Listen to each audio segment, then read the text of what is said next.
এবারের বসন্তে হলুদ শাড়িতে রুনা খান। চলে এলো ঋতুরাজ বসন্ত। বাংলা বছরের সর্বশেষ এই ঋতুর আগমনকে বিভিন্নভাবে উদযাপন করছেন সকলে। ফাল্গুনী আমেজে নিজেকে সাজিয়ে তোলার চেষ্টা করেছেন অনেকেই। আর এতে বাদ ছিল না দেশের তারকাঙ্গনও। এবারে বসন্তের আগমনকে বরণ করে নিলেন জনপ্রিয় আলোচিত অভিনেত্রী রুনা খান। সম্প্রতি সামাজিক যোগাযোগ মাধ্যমে বেশ কয়েকটি মনোমুগ্ধকর ছবি ভাগ করে নিয়েছেন তিনি।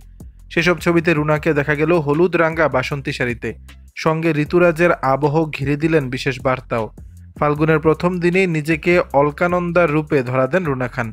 একগুচ্ছ ছবিতে যেন হয়ে ওঠেন বাগানের সেই হলুদ ফুলটি। বসন্তকন্যার এমন রূপে মুগ্ধতা ছড়ান অনুরাগীরা। সেই পোস্টে রুনা খান লেখেন, একদা গহীন অরণ্যে ফুটিয়েছিল অলকানন্দা, আজ বসন্ত। রুনার এই কথার মাধ্যমে যেন ফাল্গুনী আমেজে বসন্তের আনন্দ ভাগ করে নেওয়ার বার্তা দিলেন রুনা খান।